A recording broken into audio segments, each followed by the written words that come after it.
Hola, ¿qué tal? Buenas tardes a todos y a todas. Bienvenidos a la clase de Derecho Penal. Una disculpa por la tardanza. Lo que pasa es que vengo apenas saliendo de una audiencia, entonces me hubiera gustado, este, me hubiera gustado alcanzarlos desde el inicio de la hora, pero de verdad sí me resultó imposible. De igual manera, en caso de que tengan alguna otra clase al terminar la hora, siéntanse libres de retirarse y no se preocupen, después les subo el video para que vayan viéndolo y pues vayan estudiando lo que vamos a ver el día de hoy. El día de hoy, como ya pueden ir viendo en la pantalla, vamos a ver otro de los elementos del delito, que es la culpabilidad. Voy a tratarme de irme un poco rápido para no agotarles todo el tiempo o para no extenderme mucho, considerando pues que ya es relativamente tarde. La culpabilidad, para ir comenzando, es un concepto fundamental en el derecho penal que se refiere a la reprochabilidad de una conducta, es decir, si una persona es responsable de su acción u omisión, tomando en cuenta su capacidad de entender la licitud o la ilicitud más bien de su comportamiento y de actuar conforme a ese entendimiento. A diferencia de la tipicidad, que se refiere a la adecuación de un tipo penal a la norma, la culpabilidad se centra en la responsabilidad del autor de la conducta. Para que haya una culpabilidad, es necesario que el sujeto haya tenido la capacidad de comprender el acto ilícito, pero además que haya tenido esta capacidad para poder conducirse conforme a esa comprensión del acto ilícito.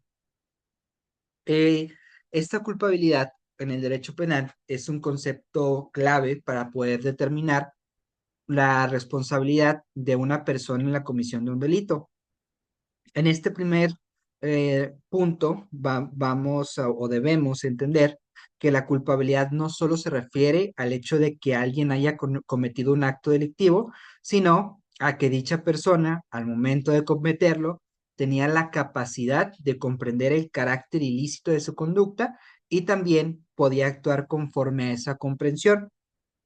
La culpabilidad, por lo tanto, se analiza desde dos dimensiones esenciales: la imputabilidad, que es un prerequisito de la culpabilidad, y también la conciencia de la ilicitud. Este concepto nos permite que el derecho penal pueda diferenciar entre aquellos que son plenamente responsables y aquellos que por razones legales, sociales o inclusive de salud, pues no son responsables. Esta culpabilidad está vinculada a la intención o a la culpa o negligencia con la que se comete un delito, por lo que se establece un juicio de reproche. En nuestra sociedad, la responsabilidad penal no solo se dirige a quienes cometen los hechos, sino a quien, estando en condiciones de saber lo que hacen, eh, lo hacen de manera consciente y libre. O sea, no basta con que lleves a cabo un acto o omisión, sino que ese acto o omisión se te pueda reprochar. ¿Cuándo se te puede reprochar? Cuando tienes la conciencia de que era ilícito ese acto y además te puedes conducir conforme a esa comprensión. Eh, de esta forma, la culpabilidad se convierte en una barrera ética y jurídica para que en el derecho penal se sancione solo a quienes realmente tienen la capacidad de comprender y decidir su actuar en base a esa comprensión. Básicamente son los dos elementos más importantes de la culpabilidad, que precisamente nos vamos a concentrar en ellos en esta diapositiva. La culpabilidad se descompone en varios elementos. El primer elemento, de acuerdo con la teoría causalista, es el dolo. Actualmente, con la teoría finalista, el dolo se trasladó a la conducta, como ya lo habíamos visto, pero bajo una concepción causalista, el dolo es uno de los elementos de la culpabilidad. Este dolo, ya decíamos, consiste en la intención de cometer un acto delictivo, pero también en la conciencia de saber que este acto es ilícito. Por otro lado, también la culpa en la teoría causalista se considera un elemento de la culpabilidad, que se refiere a esta falta de prevención, a esta negligencia o imprudencia que ya decíamos. Cuando alguien no actúa con el cuidado necesario, aunque no tuviera la intención de ocasionar un daño. Ya decíamos que esta culpa actualmente también ya se trasladó al elemento de la conducta. ¿Por qué? Porque la teoría finalista nos dice que la persona, antes de llevar a cabo su conducta, primero se plantea una meta, en mente tiene una finalidad y lleva a cabo todos los actos necesarios para conseguir esa meta. Entonces, lo que nos dice la teoría finalista es, una persona determina su conducta delosa desde antes de cometer esa conducta, porque desde antes ya se planteó la finalidad de cometer el delito. Por eso nos dice que se traslada a la conducta el dolo y la culpa.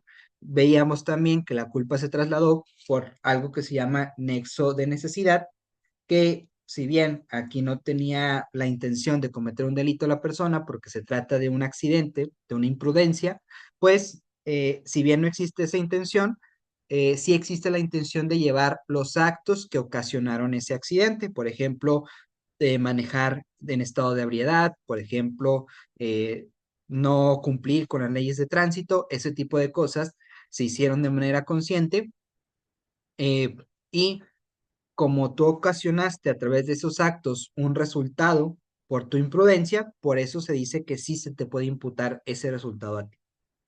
Pero por otro lado, tenemos otros elementos de la culpabilidad. Tenemos un prerequisito que sería la imputabilidad. La imputabilidad se refiere a la capacidad del sujeto para ser considerado como responsable de un delito, es decir, la capacidad mental y psicológica para poder comprender un acto y sus consecuencias. Este es un requisito previo, no forma parte de los elementos de la culpabilidad, pero primero se tiene que analizar si la persona comprende sus actos y sus consecuencias, y si no los comprende, no es imputable, por lo tanto tampoco puede existir una culpabilidad. Es un prerequisito. Pero por otro lado teníamos la conciencia de la ilicitud, que eso es algo que ya mencioné en la primera diapositiva. Esta conciencia de ilicitud establece que el autor del delito debe haber sido consciente de que su conducta era contraria a la ley, es decir, debe conocer que su conducta es ilegal. Por último, tenemos el tema de la exigibilidad, que tiene que ver con si el sujeto, a pesar de comprender la ilicitud de su acto, podía haber actuado de otra manera. Si no pudo haber actuado de otra manera, entonces, a pesar de que su acto es ilícito, no se le puede reprochar esa conducta. No se puede exigir que haya, o más bien no se le puede exigir porque actuó de cierta forma si no había otra forma de cómo podía actuar. Eh, entonces, si no podía actuar de una manera diferente por circunstancias excepcionales, entonces no se le puede reprochar eso que realizó. Es importante señalar que todos estos elementos no actúan de manera aislada, más bien se trata de una combinación de todos estos elementos y la combinación de ellos determina si una persona puede ser considerada culpable o no. El análisis de una conducta para determinar si ésta es culpable, pues debe tener en cuenta todos estos componentes que decíamos, la imputabilidad, la conciencia de la ilicitud y también la exigibilidad. Eh, y pues la valoración de todas estas en su conjunto permite asegurar si la responsabilidad penal se impone de manera injusta o de manera arbitraria. Obviamente, si se cumplen los requisitos, pues hay una culpabilidad. Si no se cumplen los requisitos, no hay culpabilidad. Y si, por ejemplo, se determina que sí existe, aunque no se cumplen los requisitos, obviamente estamos ante algo arbitrario. Por otro lado, tenemos el dolo. No me voy a detener tanto aquí porque es algo que ya analizamos en la conducta.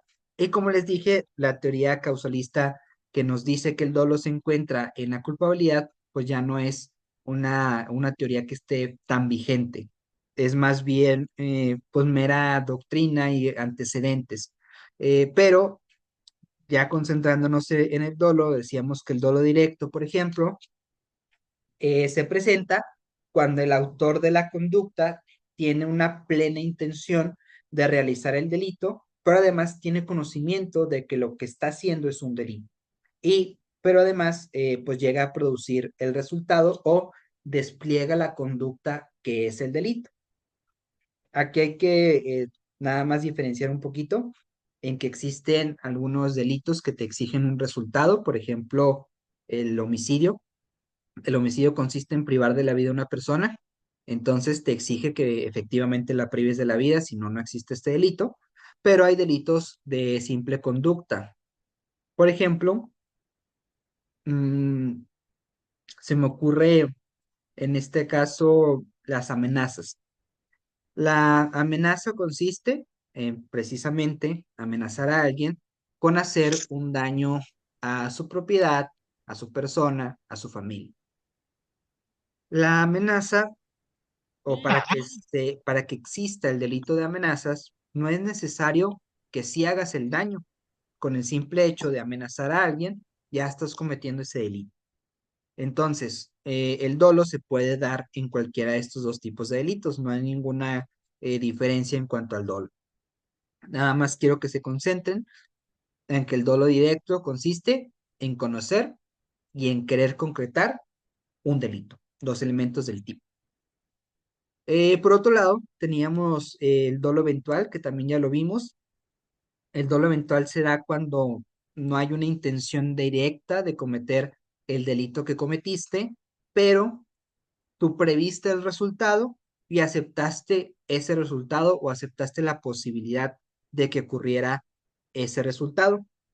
Eh, Obviamente, la distinción, o más bien es importante esta distinción, porque en el dolo, pues se sanciona diferente el dolo directo y el dolo eventual. Muchas veces en el dolo eventual quieres cometer un delito y terminas cometiendo ese delito más un delito diferente. Tú no querías cometer el segundo delito, pero te representaste esa idea de que pudo haber ocurrido y aún así aceptaste esa posibilidad de que ocurriera y de como quiera ocurrió. Por eso se sanciona este tipo de conductas. Vamos ahora con la culpa. La culpa también ya la habíamos repasado. Únicamente me gustaría hacerles esta diferenciación entre la culpa consciente e inconsciente, recordarlo un poco. La diferencia entre la culpa consciente e inconsciente, decíamos que era la previsión del resultado. En la culpa inconsciente, la persona actúa negligentemente, actúa con imprudencia, pero no prevé, es decir, no se imagina que va a ocurrir un resultado dañino. Eh, en cambio, en la culpa consciente, actúa también con negligencia, actúa de manera imprudente, pero sí se imagina que se puede producir un resultado, pero él confía pues en que no va a ocurrir.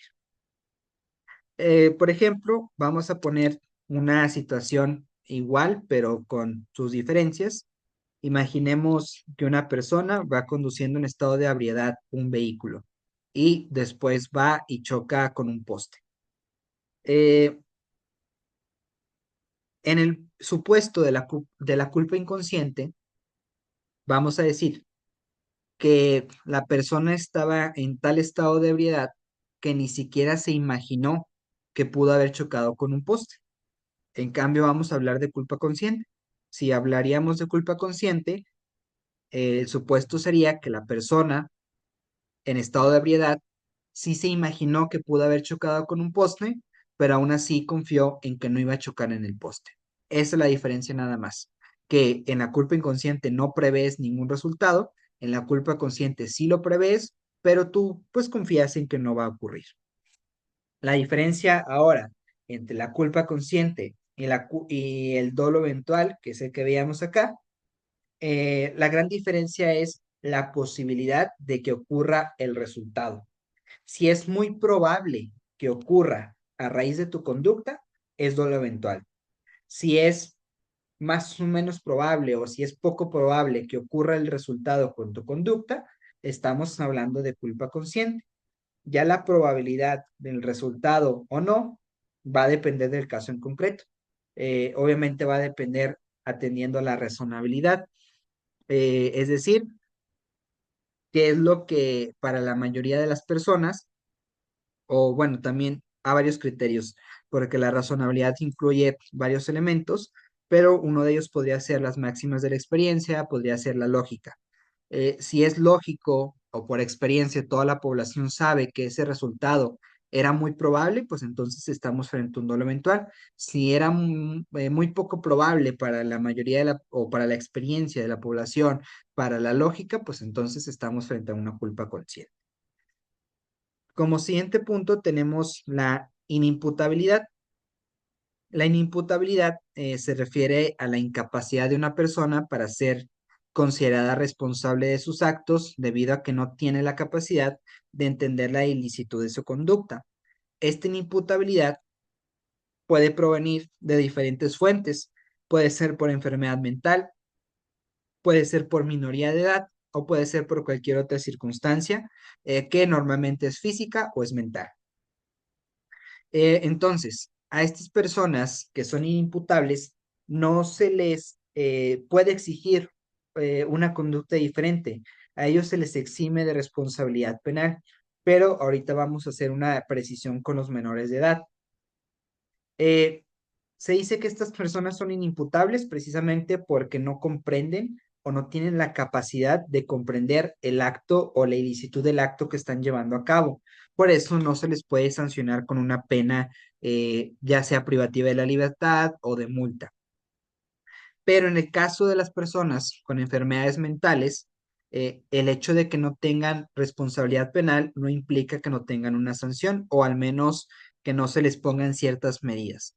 A las personas con enfermedades mentales se les sigue un proceso especial, pero además este proceso casi siempre desemboca en una medida de seguridad, que esta medida de seguridad normalmente consiste en que se les dé un tratamiento especial.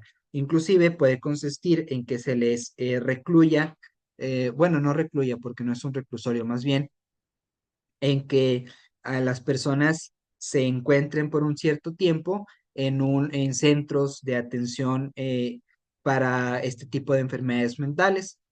Hay diferentes instituciones, que inclusive algunas son estatales, pero se les, os, la medida consiste en que estén en por cierto tiempo en estos centros que atienden a estas personas con enfermedades mentales. Por otro lado, hablando de la minoría de edad, eh, es un tema un poquito más complejo, pero voy a tratar de resumírselos muy breve. En cuanto a la minoría de edad, se considera que los adolescentes no son imputables porque falta una madurez para poder comprender lo que están haciendo. Así lo ha considerado la ley, la jurisprudencia, la doctrina, pero no se les excluye totalmente responsabilidad. Más bien, lo que nos dice la doctrina es que los menores tienen una responsabilidad disminuida. Es decir, sí se les hace responsables de sus actos, pero no de la misma manera que un adulto. Casi siempre los procesos de los adolescentes terminan también en una medida de seguridad que puede ser, denme un segundo, denme un segundo.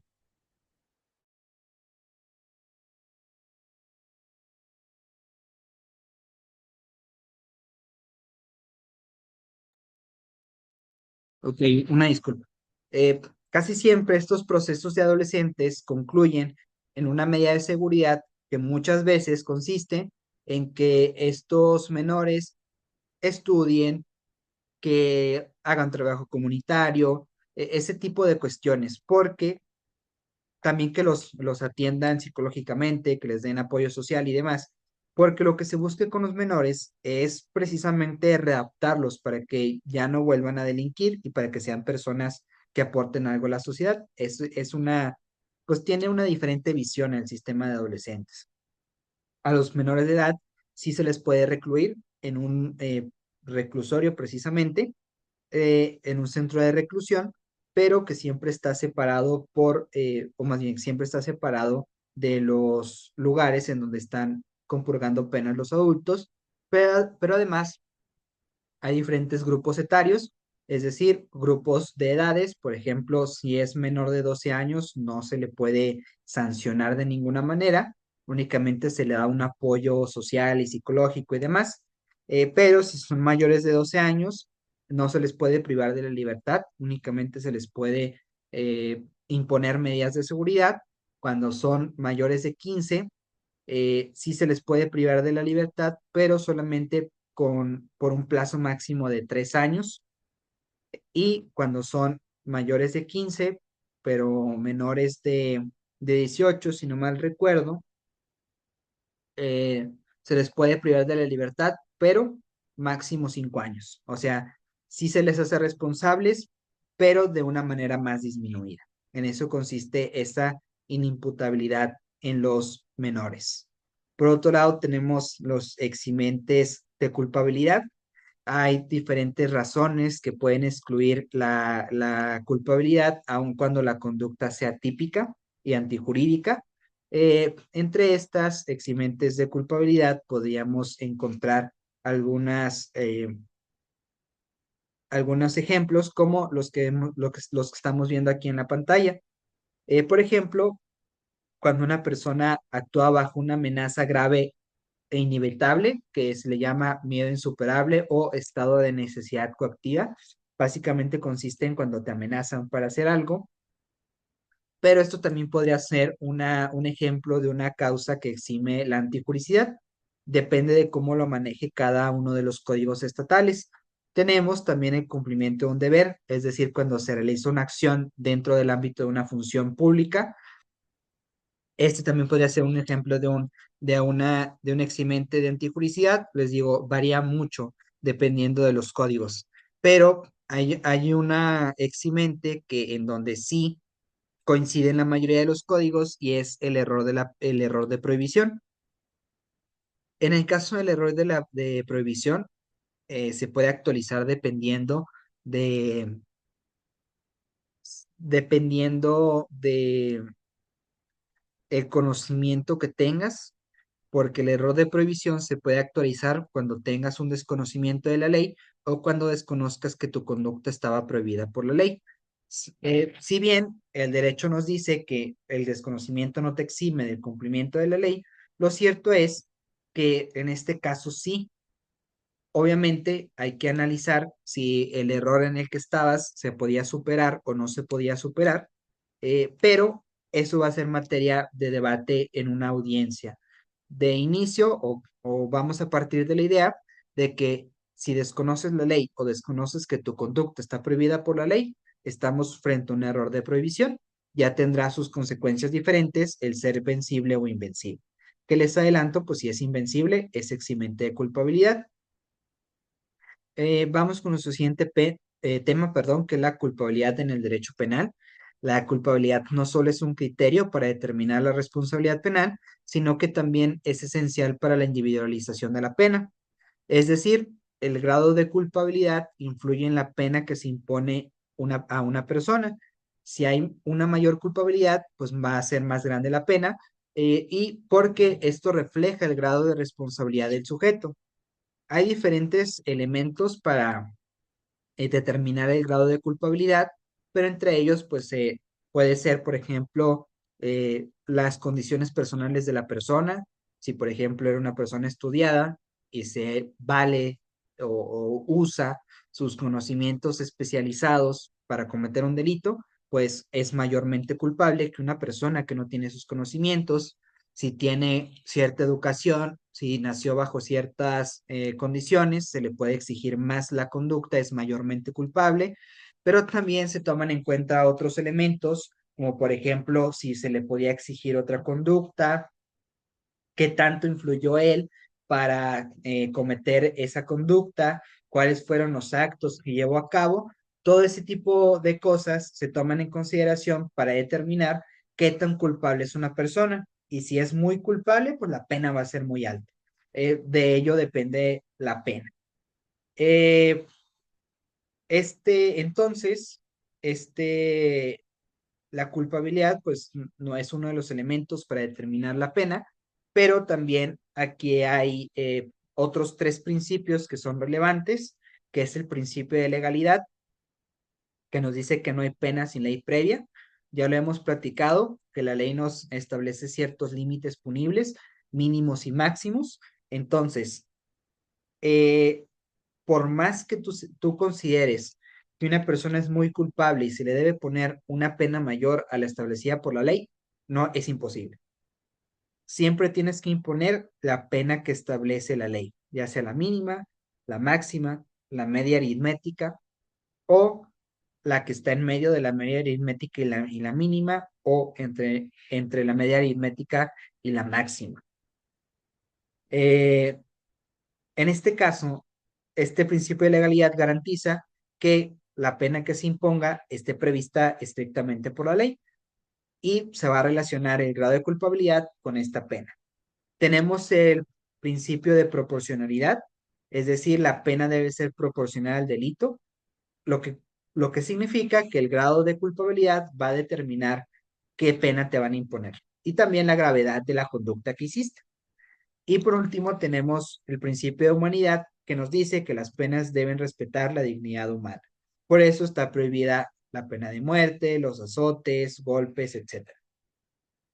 Y bueno, retomando un poquito el principio de legalidad, a estas penas que están entre la media aritmética y la mínima, y la media aritmética y la máxima, se le llama o se dice que están en el punto equidistante. Está en el punto equidistante de la mínima y la media, y está en el punto equidistante de la media y de la máxima. Esas son nada más las 5 formas que se puede imponer una pena. Mínima, máxima, media aritmética, punto equidistante entre la mínima y media, punto equidistante entre la media y la máxima. Tenemos el principio de culpabilidad y su aplicación, que también es uno de los pilares del derecho moderno, del derecho penal moderno. Este principio establece que no puede imponerse una pena sin que haya una culpabilidad, es decir, que no puede haber responsabilidad penal sin que se haya evaluado si la persona realmente tenía la capacidad de ser responsable de su conducta y pues prácticamente este principio está presente en casi todos los sistemas jurídicos del mundo, aunque pues su interpretación y aplicación sí puede variar.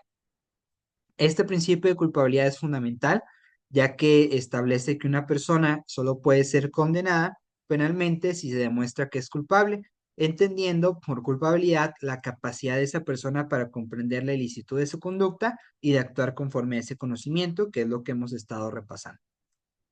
Eh, la aplicación del principio de culpabilidad, ya decíamos, se hace mediante una evaluación del estado psíquico de la persona, pero también de una evaluación subjetiva del individuo al momento de cometer el delito.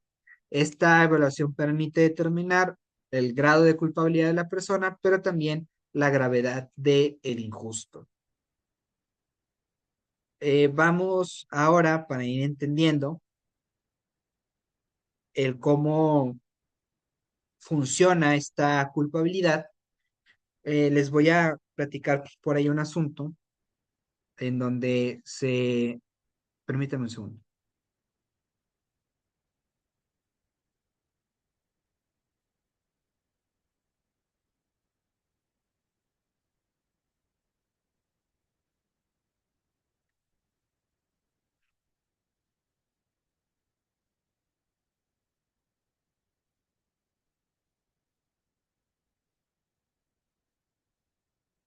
Ok.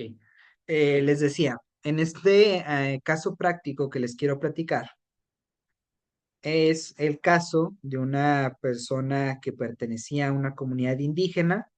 Esta persona que pertenece a la comunidad indígena tuvo relaciones sexuales con una persona que es menor de 12 años.